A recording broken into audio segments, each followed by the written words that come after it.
Pigs and punctures. This is all about the bane of our lives, which is the two weeds, pigweed and the puncture vine.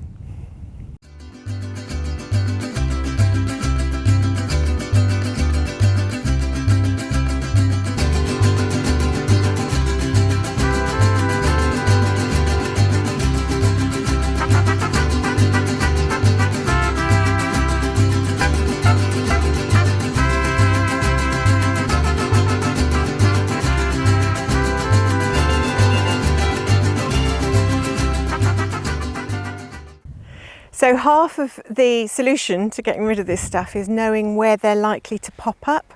And what we've found over the last couple of years is that the pigweed, which is this one, red root amaranth, tends to grow where the ground has been rotivated.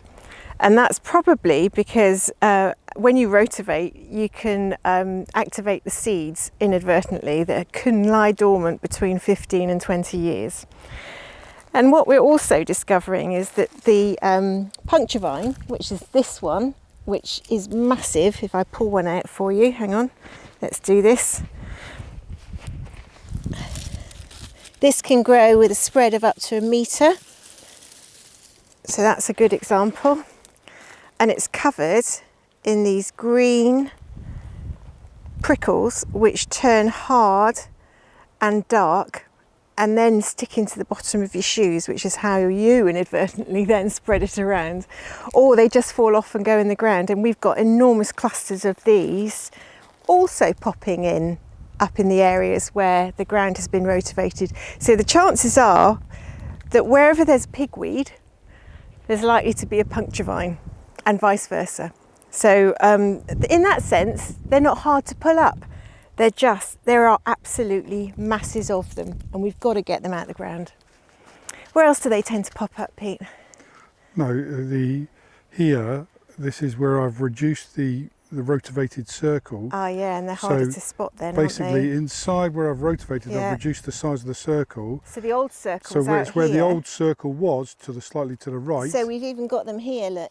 And where Sally is at the moment, that's where the old circle was, because the tree was a lot bigger. And they're hard, these are harder to spot in the old circle. Yeah, but where I've rotivated and reduced it just around a small circle, it's not too bad. No. Obviously, you've got pigweed here as well, which is right here. It's obsessive though. I just want to keep doing it now. I know. No. Focus, Sally. No. Focus. Okay, just one more. Oh my God, that's enormous. Look at that one. Look. Yeah. And they are, I mean, I've pulled a few up and got bits in my top of my fingers, and you have to dig them out. I'm going to put this straight on the bonfire because. Shall I follow you? Do you want to tell people what we do with it, Pete? Yeah. So what we do is any of the pigweed or the puncture vine that we find, we pull up and we put onto bonfires. The bonfire areas around the land. We've got 3 dedicated bonfire areas around the land. We let it dry out. There's one. And then when we come to burning it, we're burning the seeds and everything, which is, we're hoping to burn the seeds and all the puncture vines and keep them into one place on the 3 burning piles. But we've got so much of it, the pile's getting really big. And we're normally more efficient than that. We'd normally have a wheelbarrow, so we're not walking over to the bonfire every time we pour one out of the ground. Yeah, that was a special one for our viewers. Yeah, we fill up wheelbarrow loads of this stuff, then dump them here, let them dry out, and eventually we'll burn them. Yeah. All right, I'm going to try and do this without crying. Many of you will have got used to seeing a little black and white cat called Atty running around in our videos and featuring more and more. He was getting more and more infamous for his various antics. Unfortunately, while we were away in July and August, he died in July. Very sadly, we don't know what the cause was for sure. But some friends of ours found his body, and suffice to say, we've lost that little cat that was an absolute delight. And here's a picture of him for you, just to remind you how wonderful he was. Bonfire number 2. Growing fast. It's not just us that have puncture vines and pigweed.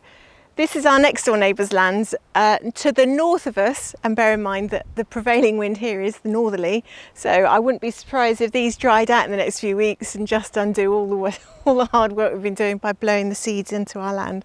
But he's got masses of puncture weeds and the pigweed as well. Unlike us, our neighbour will use a tractor, and so all of this will probably get swept away within the next couple of weeks by one tractor trip, whereas we do it all manually by hand, because that's what we've chosen to do, isn't it, Pete? Well, they actually plough it into the ground. Oh, they plough, yeah, so they do. They don't get rid of the problem at all, whereas we're trying to get rid of the problem. That's so true. Makes it all worth it. Apparently. So let's start with pigweed. So pigweed is another name for red root amaranth, and it's called red root amaranth because it's got pink roots. You can see that quite clearly. And the good thing about pigweed, the only good thing about pigweed, is it's actually quite easy to spot from a distance. They're hard to miss. And this bit here, I've taken it out in time. These haven't dried, so the seeds haven't started to drop yet. But give that literally a couple of days out of the ground and those seeds will just go into the ground. So I've got to put that straight on the bonfire so that when the seeds do drop off in the heat, they're actually going to get burnt along with the rest of the plant when we come to light it. So the pigweeds, I'm really pleased, Pete. Yeah.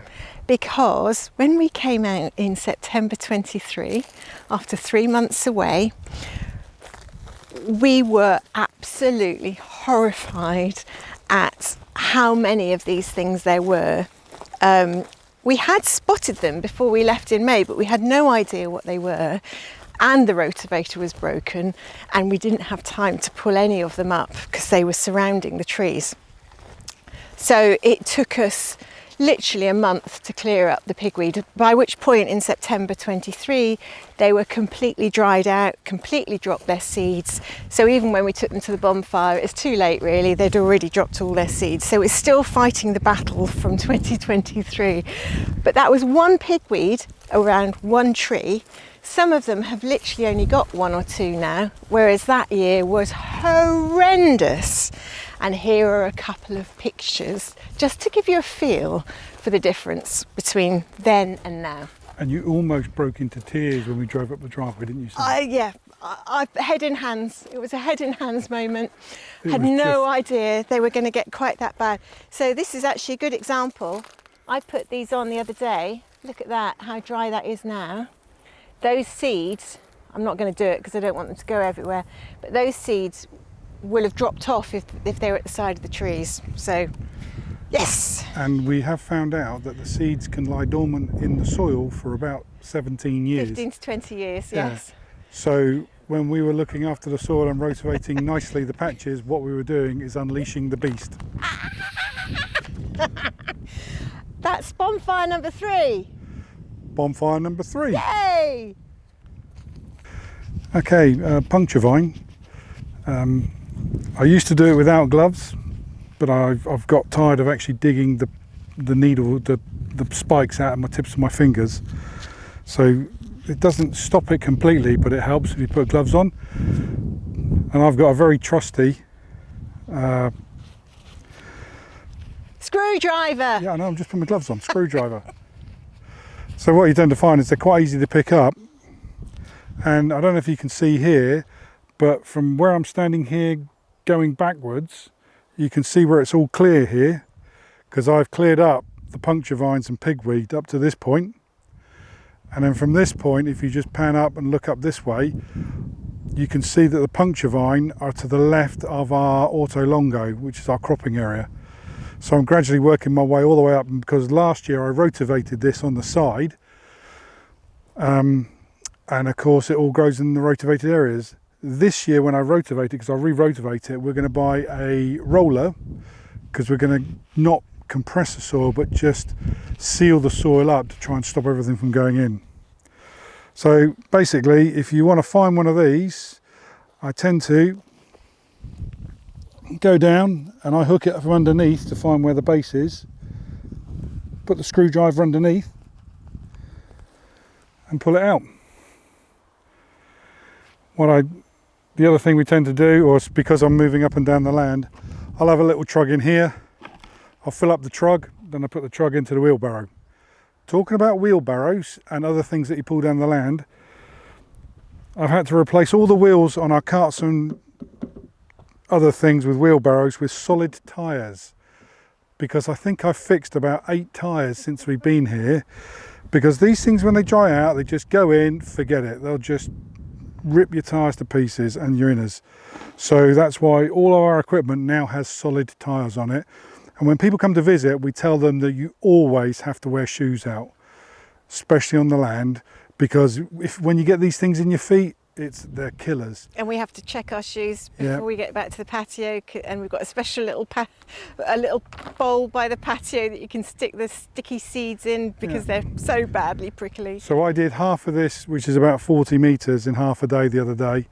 So this will take me another half day to clear up the Auto Longo. And then what Sally and I are going to do, we're going to get the 2 wheelbarrows and we're going to go work together and work our way around the land, because they're not too bad pulling out.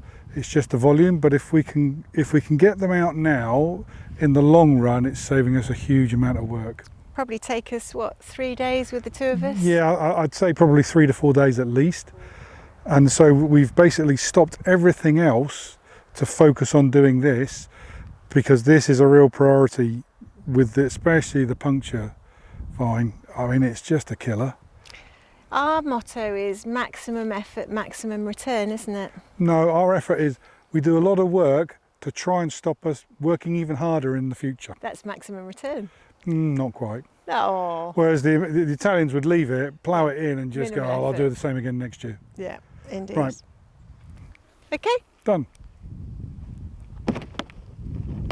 While we're on the subject of weeds, there's one more bane of our lives, isn't there, Pete? Yep. And it's called couch grass. And I've got a little bit of root here. Now that looks pretty harmless, but if I dropped it, then what's going to happen is it will take root again and we'll get more couch grass, and it spreads. So it spreads under the ground. If you don't get every single last bit of root out, it's a bit like bindweed in the UK. You're basically stuck with it. So we've given up on the land. I mean, we never even started really, did we? But there's no point getting obsessive about it on the land. But in the inner garden, we sort of don't want it strangling the plants, and it does strangle some of the plants in the inner garden. So it's a constant battle to get rid of it. And I mean, Pete's working his way around here, but you sort of get an idea about how far it can go down. I'm trying to expose some roots, but it can sometimes go down for up to a foot before you even find the source of the root. I'm not going to pull it, or else I'll make Pete's job harder, but you can get an idea just from that.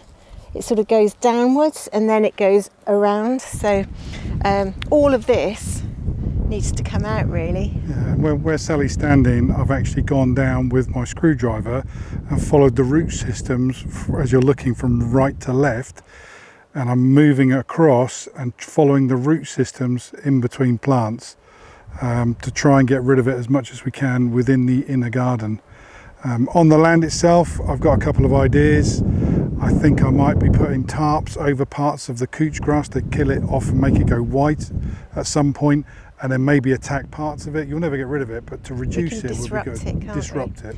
And this needs to be burned as well, because if we drop it, then it will take. Yeah. Dry it out as well first, isn't it? Dry it out and then stick it on the bonfire. Good old bonfire. Yeah. Well, we don't burn everything though. No, we don't. This is probably the only thing we do burn, to be fair. We hope you've enjoyed this episode. Thank you for watching. Thank you for watching. Shall we try again? Yeah, go ahead. We hope you've enjoyed this episode. And thank you very much for watching. If you've got the time, please hit the like button, because it really helps us. Whether you subscribe or not, if you could subscribe, that would be great, but please hit the like button, because that really helps us. And if you'd like to make a comment, then we usually reply within 24 hours. If it's gardening, it'll be her. If it's anything to do with solar, water, or mechanics in any kind of form or fashion, that's Pete. Thank you for watching. See ya.